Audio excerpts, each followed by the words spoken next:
I've found someone better. Taking half of everything, including your grandmother's inheritance. Don't bother calling. I've already moved in with Jessica. The lawyers will contact you about the divorce proceedings." I read the handwritten note 3 times before the words fully sank in. My hands trembled as I stood in our empty kitchen in Charlotte, North Carolina, the silence echoing where our voices used to fill the space with laughter and plans for the future. My name is Martha Thompson, and I'm 37 years old. Until this morning, I thought I was living the perfect life as the owner of Bright Hollow Labs, a successful pharmaceutical research company that I'd built from the ground up over the past 12 years. My husband Trevor had always been my biggest supporter, or so I believed. We'd been married for 8 years, and I'd trusted him completely with every aspect of our life together, including our finances and my most precious inheritance from my grandmother. Standing in our ransacked house, I could see exactly what Trevor had taken and what he'd left behind.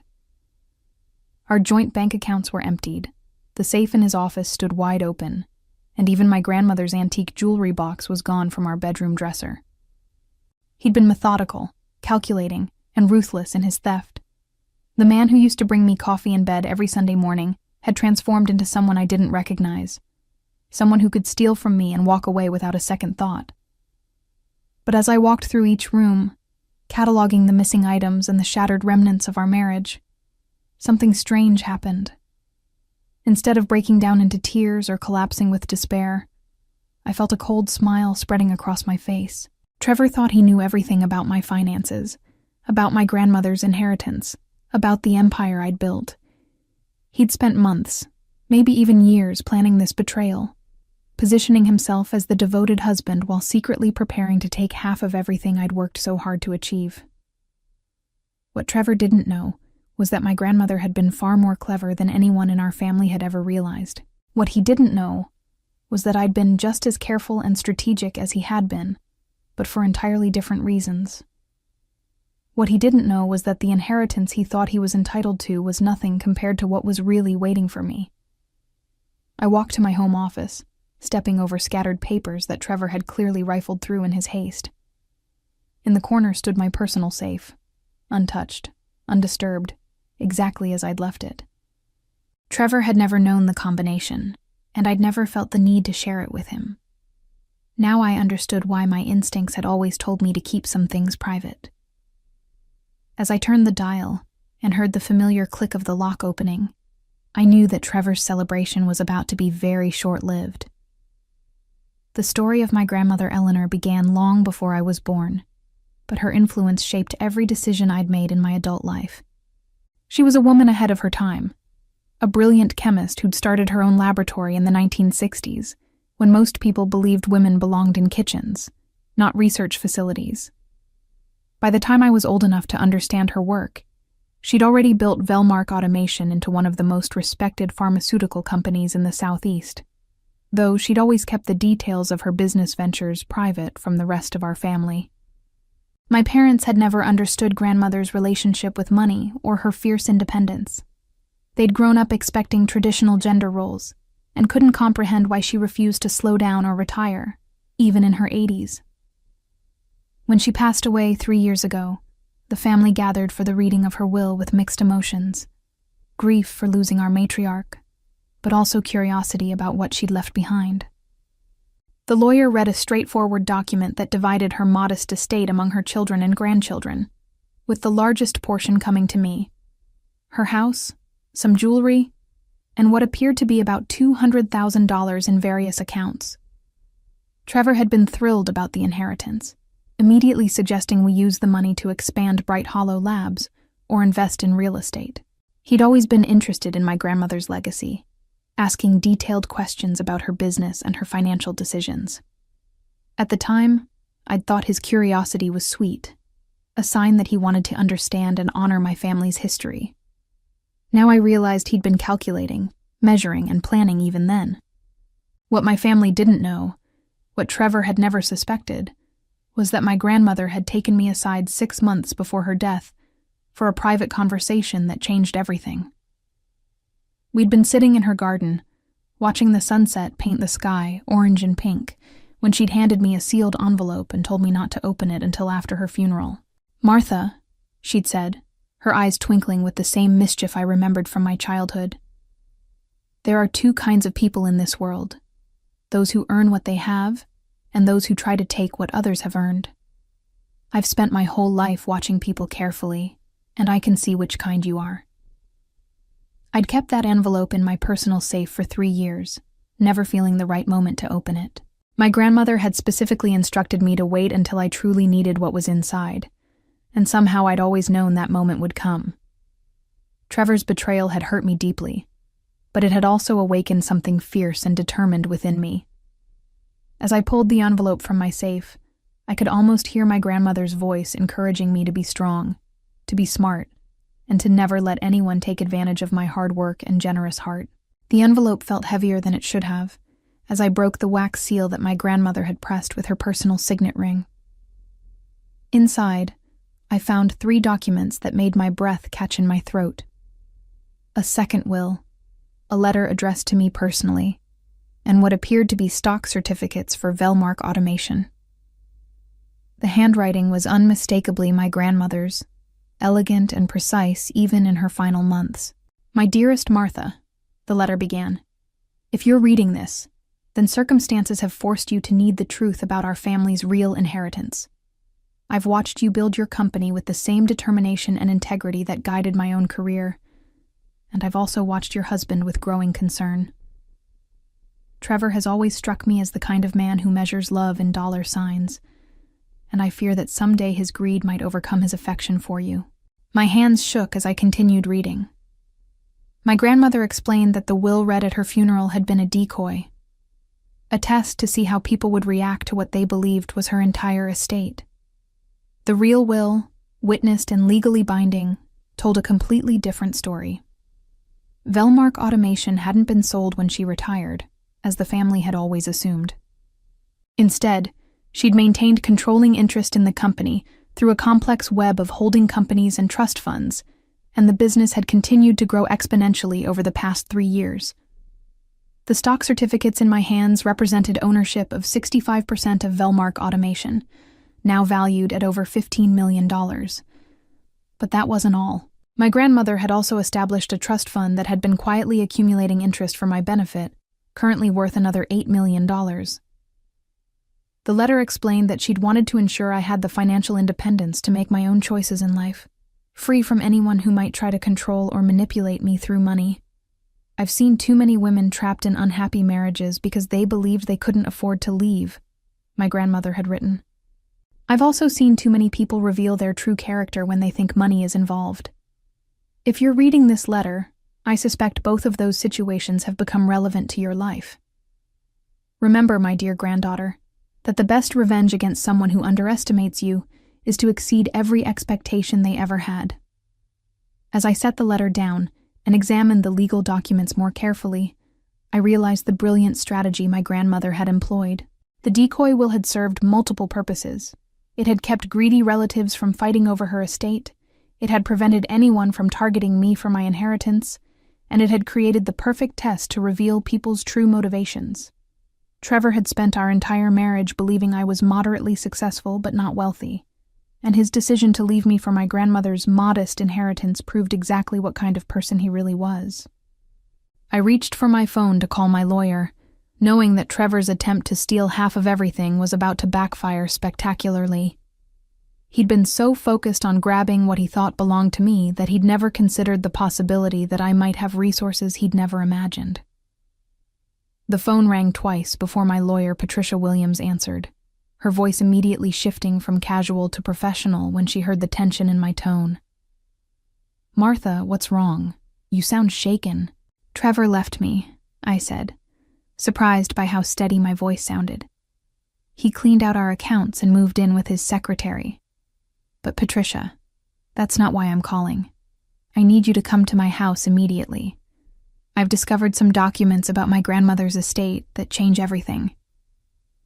Within an hour, Patricia was sitting in my kitchen, her reading glasses perched on her nose as she examined the papers I'd found in my safe.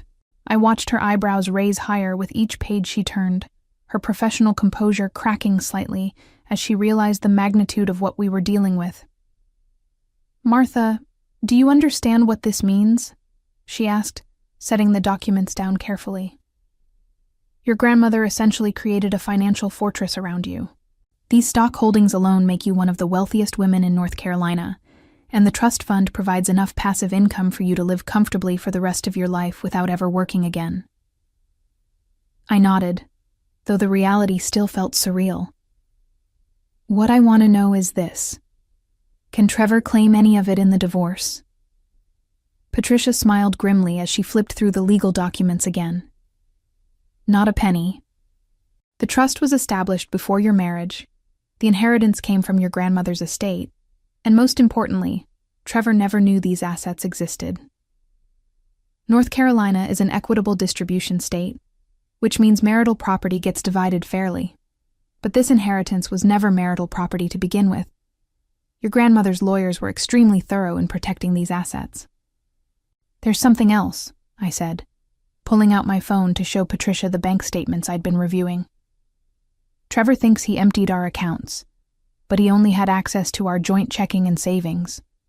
I've been keeping my business accounts separate, and Bright Hollow Labs has assets worth about $4 million that he never knew about.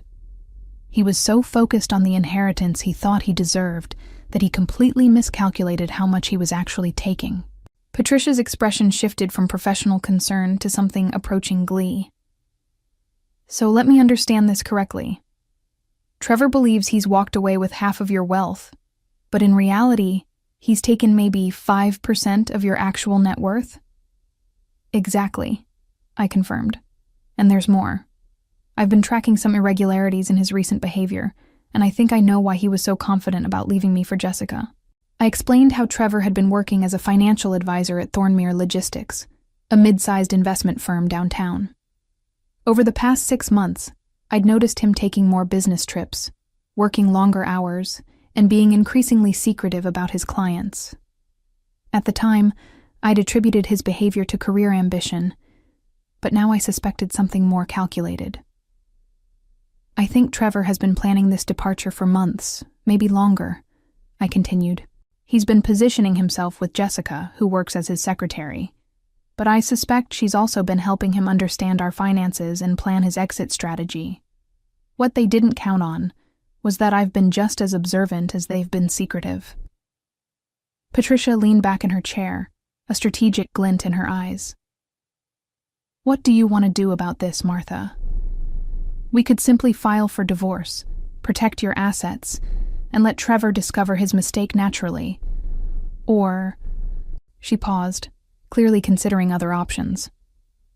"Or," I prompted, "or we could be more proactive about ensuring Trevor faces consequences for his theft and deception. What he's done isn't just morally wrong, Martha. Taking money from joint accounts without your knowledge or consent could constitute fraud, especially if we can prove he was planning this betrayal while misrepresenting his intentions to you."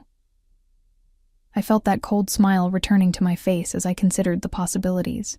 "I want to do this right," I told Patricia, my voice gaining strength with each word. "Trevor thought he could manipulate and steal from me because he assumed I was naive about finances and too trusting to protect myself. I want him to understand exactly how wrong he was, but I want it done legally and thoroughly." Patricia nodded approvingly. "Good. The first step is documenting everything. I'll need bank statements, evidence of the joint accounts he emptied, copies of any communications between you two about finances, and a detailed inventory of what he took from the house." As we worked through the afternoon, I began to see the full scope of Trevor's deception. He'd been systematically moving money from our joint accounts into his personal accounts for the past 3 months, small amounts that I'd attributed to his usual spending patterns. He'd also taken out a credit card in both our names and run up nearly $15,000 in debt.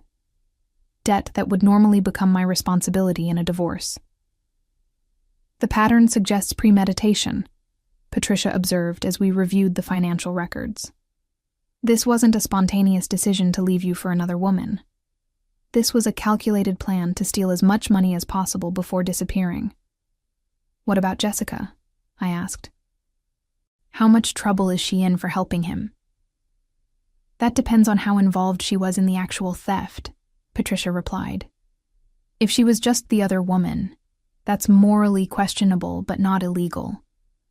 But if she helped him access accounts, forge signatures, or hide assets, she could be facing fraud charges alongside Trevor. I pulled out my laptop and showed Patricia something I'd discovered while reviewing my security system. "Look at this footage from 2 weeks ago," I said, playing a video that showed Trevor and Jessica entering my house together while I was at work. "They spent 3 hours here, and I can see them going through my office and our bedroom. Trevor had given her access to our home without my knowledge or permission." Patricia's expression darkened as she watched the footage. "This is breaking and entering, even if he had a key. He brought another person into your home without your consent and allowed her to go through your private belongings.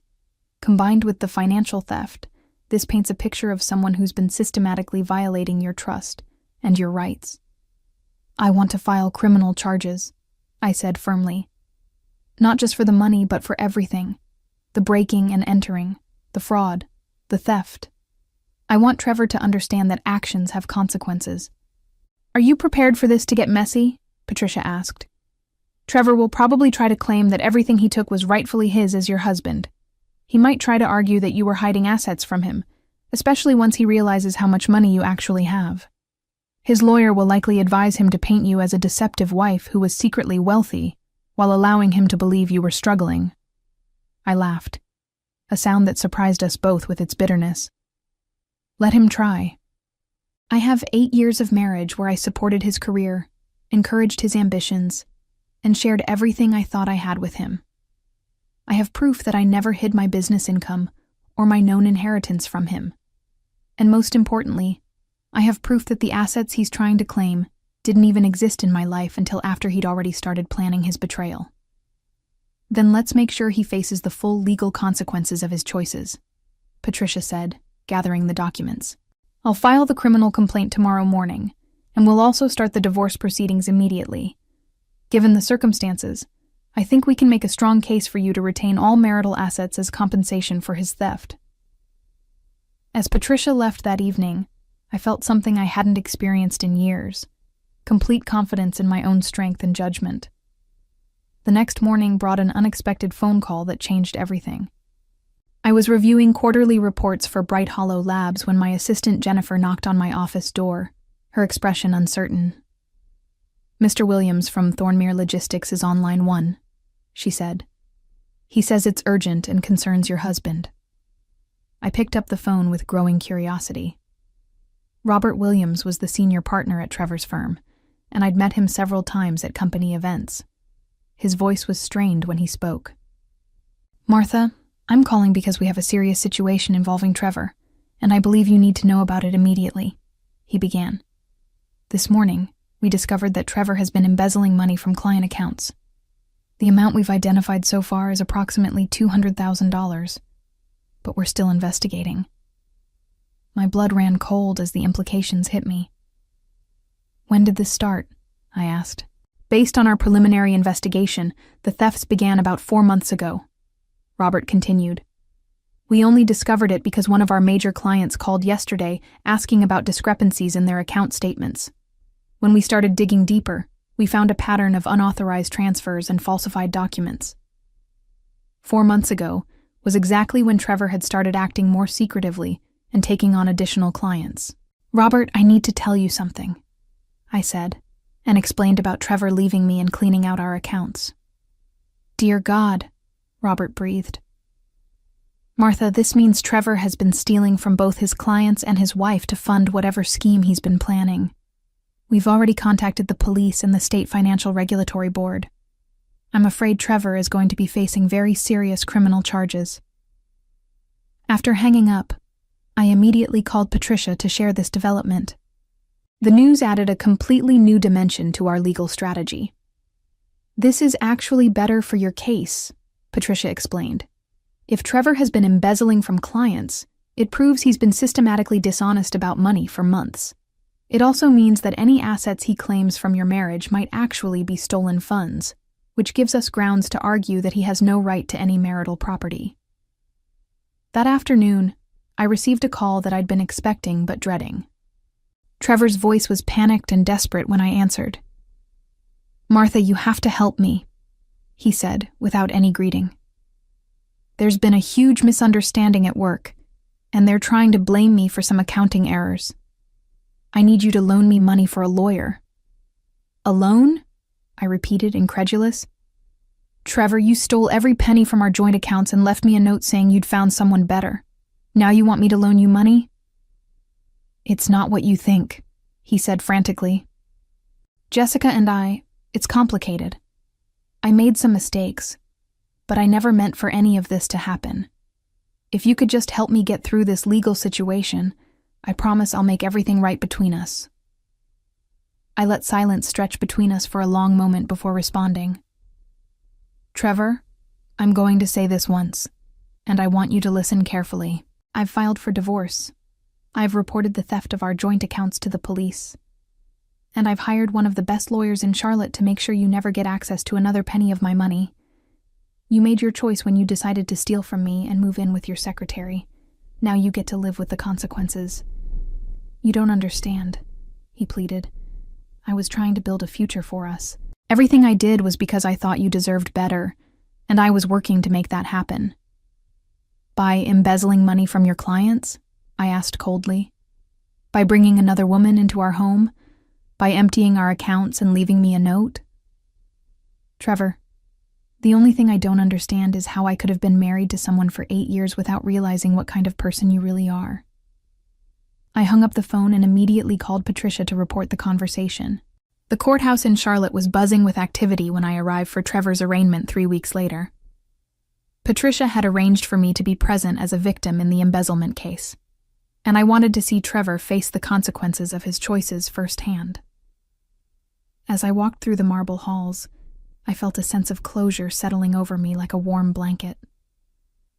Trevor looked haggard and desperate when they brought him into the courtroom in handcuffs. His usually perfect hair was disheveled, his expensive suit was wrinkled, and his eyes darted around the room frantically until they landed on me. I met his gaze steadily, my expression calm and composed. The man who had once promised to love and cherish me now looked like a stranger, someone who had revealed his true character through his actions rather than his words. The prosecutor read the charges against Trevor: embezzlement, fraud, theft, and breach of fiduciary duty. The total amount stolen from his clients had risen to over $300,000 as the investigation continued.